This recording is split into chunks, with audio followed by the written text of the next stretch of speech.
Le gouvernement a organisé ce mardi le premier forum des directeurs généraux. Cette initiative vise à trouver une cohésion entre les différentes institutions de l'administration publique et à cette occasion, le Premier ministre Laurent Lamotte a exprimé sa gratitude envers les cadres de l'État et dit compter sur leurs compétences pour faire aboutir les projets du gouvernement. Nous tous, nous sommes une équipe. Et dans l'équipe, nous tous, nous avons place. Et chacun de nous avons une place stratégique. Parce que chaque action que nous prenons, action reflétée, le gouvernement a appelé la mode là, exigeant que nous abordions les problèmes. C'est pour ça que, là nous venons là, demandez-nous, pour changement arriver tout bon bruit, il faut que le changement commence la caille, dans la mentalité, dans l'approche, dans les gens que nous abordons. Problème dans le service à clientèle que nous avons là. Lorsque les gens viennent faire passeport, les gens sont VIP pour que les gens aient. Quand nous avons le service, l'État fait le service population. La région métropolitaine produit à elle seule entre 1800 et 2000 tonnes de détritus par jour. C'est ce qu'a révélé le directeur général du service métropolitain de résidus solides, Donald Paraison, qui a une nouvelle fois réitéré la volonté du SMCRS de continuer à lutter contre la présence des déchets dans la capitale. Le responsable du SMCRS annonce la poursuite du programme baptisé Ville propre 2 qui vise à assainir la région métropolitaine. Donald Paraison a fait remarquer que près de 4000 emplois temporaires sont déjà créés dans le cadre de ce programme. Et toute institution qui est engagée dans la question des déchets en Haïti, il fait collecte. Pas de gestion de déchets dans le pays. C'est peut-être ça nous fait dire que mission par nous, si tu arrives à la tête du SMCRS, nous te mettons le simple. Nous nettoyer et qu'il y ait une région métropolitaine propre. Et dans long terme, nous qui peut-être dans la deuxième année, nous, dans l'institution, nous allons commencer gestion de déchets à travers le pays. Gestion de déchets à travers le pays a un paquet de variables dedans. Premièrement, transformation des déchets. Deuxièmement, recyclage. Et troisièmement, collecte d'une façon méthodique. Le gouvernement, dans la politique, aujourd'hui, livré à ce que la région est propre. Donc, limiter des fonds disponibles au SMCRS pour le capable restructurer.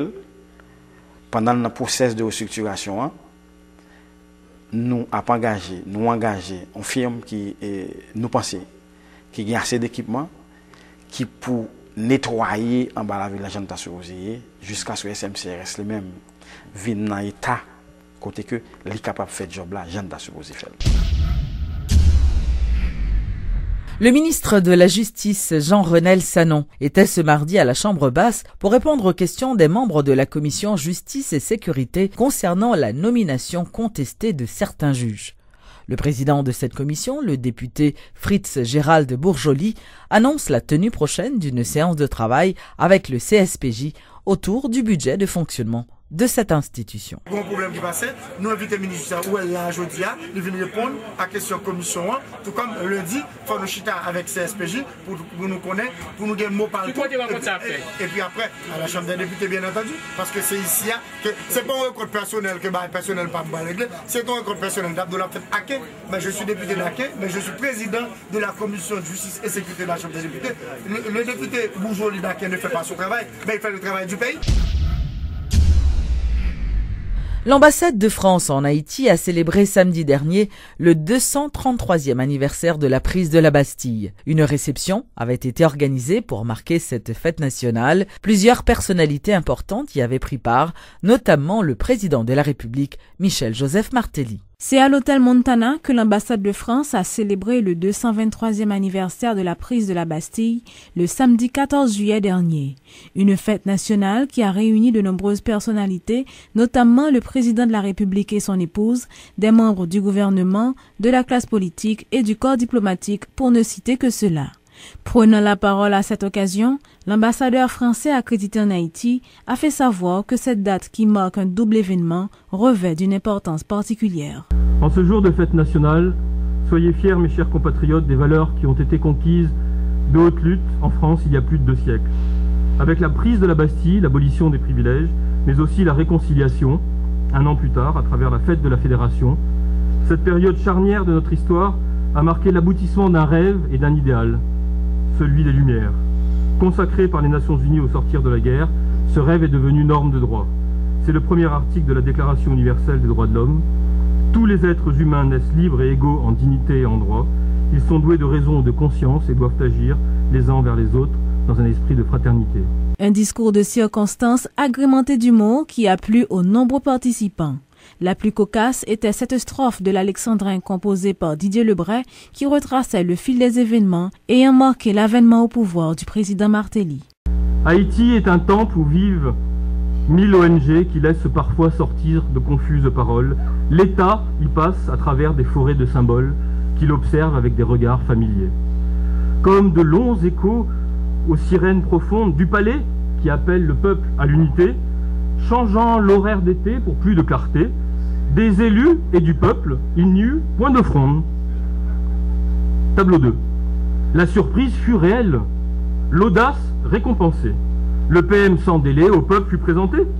Sans rien craindre du dehors, il monta au filet, il perdit quelques balles, mais fit une belle volée, eut la majorité dans les 2 assemblées, et se mit au travail tel un fier croisé. Tableau 3. Demain, dès l'aube, lui dit le président, nous partirons. Ignorant l'heure du soir qui tombe, ils hissèrent les voiles avec le Parlement. Les 5 E promulgués, ils partirent en trombe. Quant au président de la République, il n'était plus que ravi à l'écoute de tels propos. Michel Martelly, à qui l'humour n'échappe pas non plus, s'adresse ainsi. Merci à l'ambassadeur français, parce qu'à travers ce tableau, j'ai vu combien il a suivi la campagne du président Martelly et combien il est imbu de ces 4 E qui sont à la base de ma politique. Alors Didier, je dirais que je comprends pourquoi tu as le crâne rasé, tu es vraiment tête calée.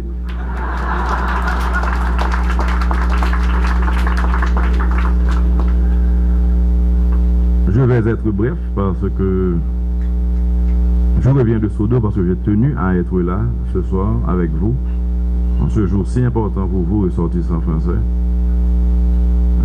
Je tenais à être là pour vous souhaiter une bonne fête et pour vous dire merci pour votre engagement à accompagner Haïti sur la voie du développement durable. On vous aime beaucoup en Haïti.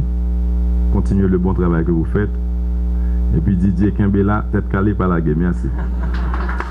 Une fête nationale qui a été aussi marquée par la prestation de Tikoka.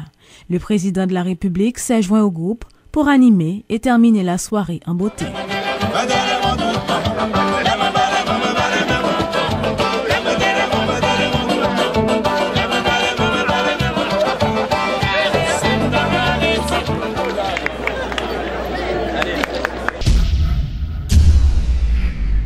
Le responsable de SOS journaliste Guilher Sedelva dénonce la lenteur enregistrée dans le traitement du dossier du journaliste de Zénith FM, Wendy Fell, grièvement blessé par balle à Thomonde. Selon M. Delva, le présumé agresseur aurait déjà laissé le pays grâce à la complicité du député de cette circonscription. 4 mois après, jour pour jour, monsieur ça toujours dans la rue, il n'a pas arrêté. Et jusqu'à présent, le juge n'a pas capable d'ordonnance.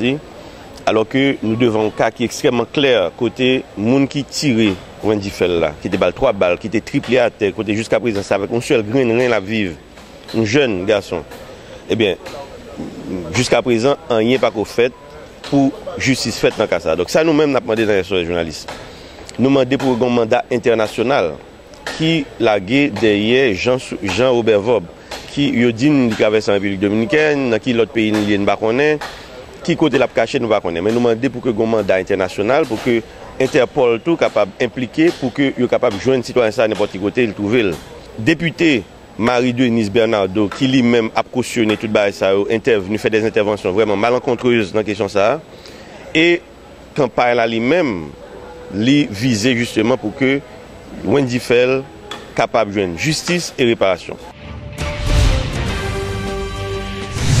Les responsables de Haïti Reporter ont organisé ce lundi une collation de diplômes pour leur 4e promotion. Les diplômés, qui ont suivi une formation intensive pendant 5 mois, avaient également profité de cette occasion pour présenter les travaux réalisés en atelier. Suivez tour à tour un extrait du discours du directeur de Haïti Reporter et de Richard Widmayer, directeur de Radio et Télémétropole. Ces étudiants étaient choisis pas parce qu'ils avaient plus d'éducation ou parce qu'il était plus intelligent, mais parce que dans les premières rencontres, dans les interviews, on a pensé qu'ils avaient une chose humaine, une identification avec le social, et ils étaient motivés de faire ça. Et je vous félicite d'avoir des proches comme ces étudiants-là. J'ai été tout de suite fasciné par la qualité des reportages. Je ne suis peut-être pas très vieux, mais j'ai vu quand même pas mal de jeunes journalistes dans mon parcours.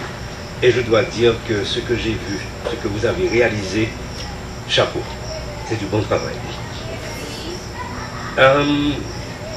Je prends l'opportunité ce soir de vous dire que j'ai particulièrement aimé les reportages que vous avez réalisés sur l'Université d'État d'Haïti.